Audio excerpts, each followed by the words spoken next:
Hey guys, it's Nao here, and today I'm going to talk to you guys about numbers. 10010011111100000111111.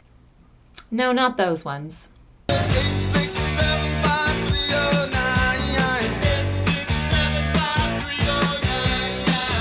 Not that number either. God, it's going to be in my head for the rest of the video. We're actually going to be talking about the numerological procession in the Minor Arcana.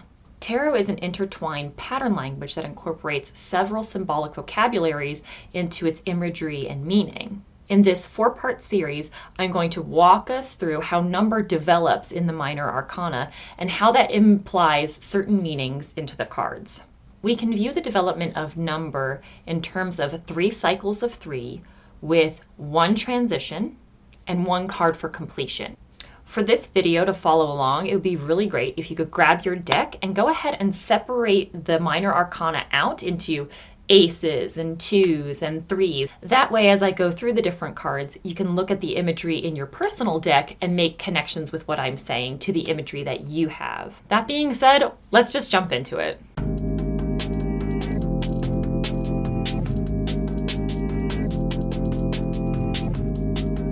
With the ace, 2, and 3, we have the first cycle of 3, the conceptual level, in which something is articulated or conceived. The best place to start at is the beginning, aces. Think of a seed, its potential. It hasn't turned into a plant yet, it hasn't grown yet. We don't know what kind of plant, well, okay, maybe you'll know what plant it's going to be, right? You probably bought these from a store that would do that. But we don't know how much water it's going to consume or how much shade it's going to cast. There's a lot of unknown variables about it, and it's good to think of aces as undifferentiated potential. If we think of the void, or the beginning of all creation, as 0, nothing, nothingness, aces are the first step that we take from that nothing into something. However, because it's brand new, it's not clearly defined yet. That's why when you usually look at the aces, we see the symbol of the suit itself, whether it's a wand or a sword or a cup or a pen, and it's just floating in the air. It's usually held by a disembodied hand. There's not a whole lot going on in the background. We can only see enough to say, oh, that's a wand, that's a sword. 1 is the origin of every other number, so you can view aces as a point of origin for the suit. Think of aces kind of like as babies. They're there, they're a person, but they haven't really accumulated any life experience or anything else maybe other than a name and the ability to cry, drink, and poop. But think about how much we mourn the loss of a child. And what we're really mourning isn't so much like the great life experiences that they had, but the fact that they will not grow up, that they will not seize their potential. And we mourn, we recognize that potential is extremely valuable, because without the potential, nothing else happens. It doesn't go anywhere. Things don't start without a beginning. So something has to happen to this energy in order for us to move it on. Something has to happen in order for us to get a better understanding of what that potential can become. In terms of a dimensional perspective, we can view the ace as the point, a single point. Aces give a sense of unity, of a closeness to God. All 4 of the aces definitely exemplify newness, a beginning, something fresh that wasn't there before is now coming up from the earth or descending from the heavens. But potential only counts for so much. While it is a very potent and powerful thing, it actually can't just stay where it is. It needs to change, and that's why we progress on to 2. At the 2 level, once there was 1, now there is 2. What happens here is now we have the ability to compare between 2 different things. We can then distinctly say, this is this, and that is that. And we have the ability to choose in between these 2 things. Duality begins. Yes or no is born. We can now name these things with distinction. This contrast enables us to validate what began at the ace level because we have something to compare it to.